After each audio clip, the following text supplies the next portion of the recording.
What's going on, guys? It's Jimmy here. Welcome to our daily show where we discuss everything going on here in our country that you need to know about here on a daily basis, including money, investing, the stock market, the fourth stimulus package update, and a stimulus check update. If you haven't subscribed to our YouTube channel yet, make sure to click the subscribe button down below. It's completely free to do so you don't miss out on new videos coming out here. And what a day we have so far as the new inflation reports is out here and inflation is at a new high here. Wow. And the stock market is crumbling. Wow.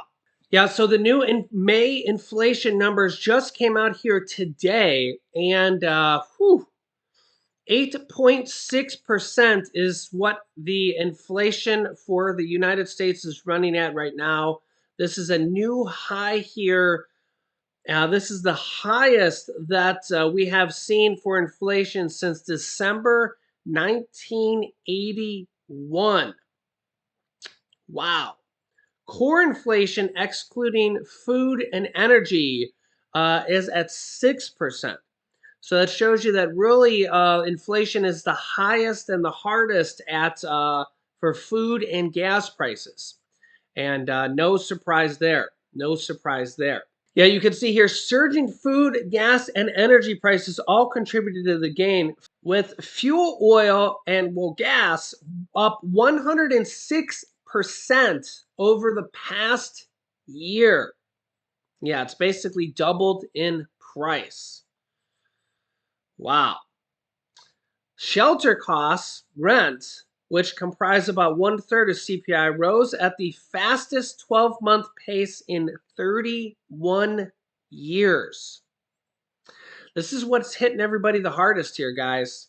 The rise in inflation meant workers lost more ground in May, with real wage declining 0.6% from April and 3% on a 12-month basis. Yeah, and this comes as gas prices here today are at rising yet again. Unbelievable. The average price of gas here in the United States, $4.98.6, basically $4.99 here in the US. They just continue to go up every single day. It's unbelievable here. You could see here a week ago it was $4.76. Now it's $4.99.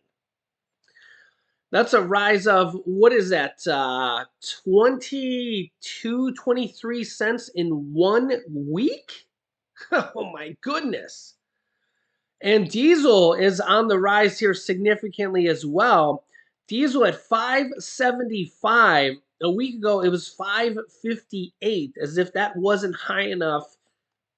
I mean, and remember that is contributing to your food and your goods prices, because everything has to be shipped to a store via a semi. That's up almost 20 cents in a week as well. And remember, that's already 75 cents higher. Yeah, and you can see here, these are the highest prices ever. And they were the highest prices ever a week ago when they were 25 cents lower. Unbelievable. And if you're in California, look out, it's even worse. Maybe I should say much worse, as the average price in California, $6.42 for regular and $6.97 for diesel. Yeah. And this comes as there's some gas station charging $7 or $8 a gallon. These are average prices. There's some gas stations just completely out of control in California. Try to stay away from those. Just, I don't know. don't even just go to another gas station if possible. Yeah, and this comes today here as the stock market has seen these numbers and is just completely crashing. The Dow Jones index down 771 points here just today alone. Almost 1,000 points here. And this comes as it's already at a 1-year low. It's already at a 1-year low A year ago today, it was at 34,400. Now it's at 31,500. So it's already 3,000 points lower than what it was a year ago. And it just dropped 700 and some points already here today. So remember that over 50% of Americans have money in the stock market through their 401ks, through their retirement funds, or just through owning stocks. So this is hitting this is hitting hundreds of Americans, hundreds of millions of Americans, I mean to say. Hundreds of millions of Americans are feeling the pinch everywhere, everywhere. The Nasdaq here, which is a little bit more tech heavy, down 50% more, 3.39% here, 400 points. Yeah. So everything taking a big hit here today as this inflation is out of control. Here's what the White House has to say. Here's White House economic advisor Brian Deese. And I'd hate to be in his position right now because what could you possibly say? Well, here's what he has to say. God bless him. Back to inflation, as we said, rising more than expected in May to 8.6 over a year ago, highest since 81. Joining us for the first response from the White House and the administration, National Economic Council Director Brian Deese. Brian, good morning. Good to have you. It's good to be here. Watching headline, but also watching core. 0.6 is the same as 5 of the last 8 months. Year to date, average gain is only 0.5. Is the view from the White House that core may actually be reaccelerating? Well, look, I think the news today underscores the importance of what the president is doing, which is identifying and fighting inflation as the top economic priority for the country right now. Certainly, it's heartening to see some moderation on annual core. And so we will keep a close eye on that. And obviously, there's a distinction emerging between core CPI and core PCE. But at the end of the day, what we saw in May, we didn't need this report to underscore, but what we know in May is that energy prices have driven up the price at the pump for families and consumers, and the price of fuel oil and natural gas is working its way through the economy and affecting elements of the core as well. We see that, for example, in airline prices. So that is our challenge. That is our focus. And the issue now is how can we actually make progress on concrete steps that would improve that? We're very hopeful, and we're calling on Congress to move on shipping legislation that would bring down the cost of moving goods overseas. We talked to a number of CEOs over the course of this week that say that would be a game changer in terms of them not having to pass on those prices to consumers. And we're also focused on how we can lower the deficit so that fiscal policy can be complementary to what the Fed is trying to do. Right. I don't know if you've been able to catch any of our programming this week, but it seems like at the top of every show, we talk about what outreach from the White House to the oil industry would mean in lowering energy prices. We've talked about this before. Why haven't you had more direct conversations with oil executives about production, or have you, and we just don't know about it? Well, I did hear some of it. I heard Jim's commentary as well. We've had conversations, including this week, with CEOs of oil companies, and we will continue to do that.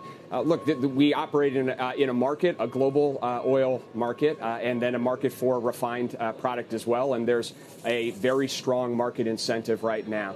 But we should start with some facts.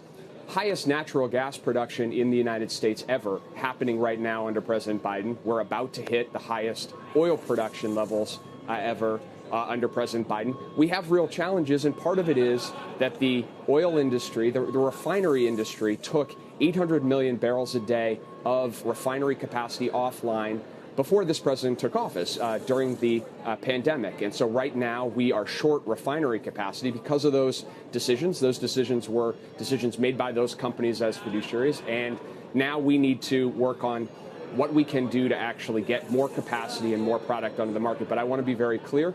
Any constructive step that would actually help in the very immediate term to try to bring more refinery capacity online, get more output out of refineries.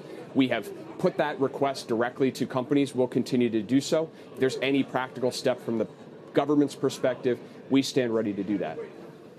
Well, Brian, look, you're a realist, and I appreciate that. we have to go brown to green first. The great Larry Fink, who I really love, has really outlined a path. And you know what? You haven't done it. You haven't just said, okay, listen, guys in the Permian, oil's at 120. We know that you're returning a lot of money to your shareholders. We need you to do what's right. In return, we know you need pipe. We know that natural gas would come down dramatically if they had enough pipe. I love your number, but your number's about the amount of pipe. Even if we just decide that we can keep the price of oil down by actually exporting it and get oil down in the future, you know, it's a win for you. But what are you afraid of? Are you afraid of being seen with guys who are involved with fossil fuel? Are you afraid of the president going to Permian rather than Saudi Arabia? Come on, man. Come on, you know the real. Look, you know the real. Look, you know what has to be done. Look, You're a realist. let me just tell you what the president has done. The president traveled to Europe and he said, I am going to increase natural gas exports to Europe. Over the course of a couple of months, what has happened? Natural gas imports are out of the United States are up 20%. The share of U.S. natural gas going to Europe has doubled. That's happened over just the last couple of months because the president went out, said that to the world. And in fact, right now, the reason why natural gas prices are going up is because we have dramatically increased exports of natural gas. That's what's happening right now. The price of natural gas is going up because those exports are increasing. So we are acting and we are communicating that we're prepared to do things in the immediate term. And at the same time, to your point, there is a transition. The market is driving it, and we are going to take steps to encourage that. But we're practical and pragmatic about this. But it's also important that we look at what's actually happening. Natural gas is a great example of that. Yeah, Jim Cramer there putting the squeeze on Brian Deese, and this report just kind of reiterates what we all have known, that inflation's just running rampant. It's crazy, and what's crazier is that these gas prices just continue to go up. They've gone up 25 cents in a week here in June. Remember, those are May numbers. Those are May numbers. We're in mid-June here, and they continue to go up. And even the president said recently here, he's not sure how much he can do because, I mean, how do you stop the oil companies? Remember that the Democrats passed in the House that legislation to I'll show it here on the screen. Yeah, you can see here. This was May 19th already. This is almost 3 weeks ago now. House Democrats passed bills against gas price gouging with no Republican votes. So, this is kind of one of the problems here. Not a single Republican voted on this. How bad does it have to get?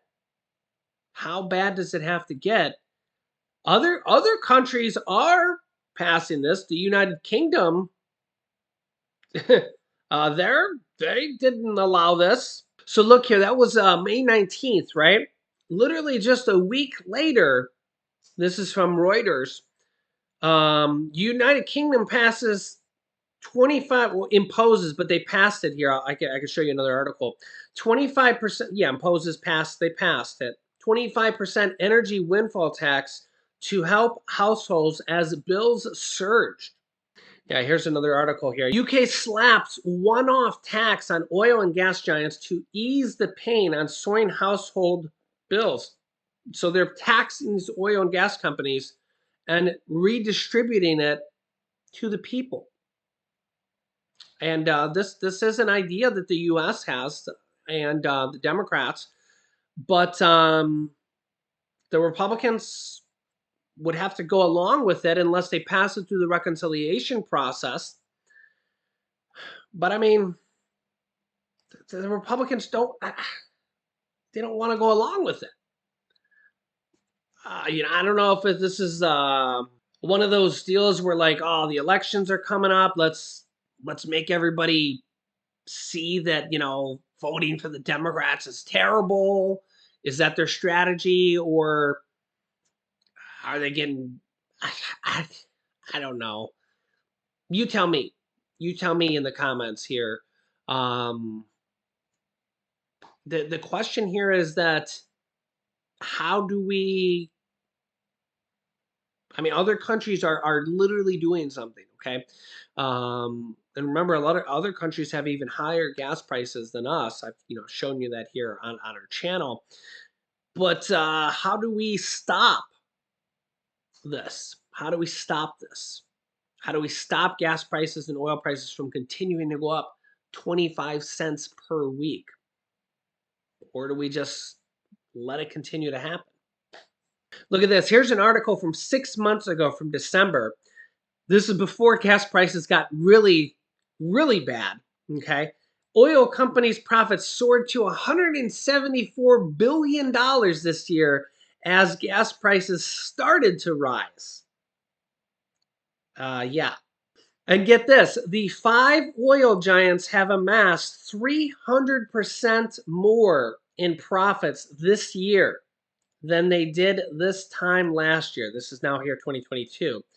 They've made 300% more in profits than they did last year. This isn't the result of the pandemic or the war. It's just simple greed. So as these oil and gas prices continue to go up, all that's happening is their profits are going up. All they're doing is making 3 times more money. That's really the lowdown. That's really the answer here. That's what's happening. So what is going to be done about it? Or do we just let them get away with it? You tell me, guys. You tell me. Right? You're congressman. Republicans, Democrats, something's got to be done, or else become a shareholder in gas companies and reaping the profits, I guess, because that's the truth of what's happening here. You tell me. If you see it differently, please tell me if you see it differently in the comments. I'll keep you up to date here. So make sure to subscribe to our YouTube channel. It's literally free to do so. It's one of the only things that is left free. You can click subscribe and you'll see it's free. I'll keep you up to date here with everything else going on here in our country. New videos come out here every day at 10 a.m., 3 p.m., and 8 p.m. Eastern Standard Time. You can click here to watch my newest video next. And here is my newest video about stimulus checks that just came out. So click on one of those videos next. Thanks for watching, guys, and I'll see you in the next video.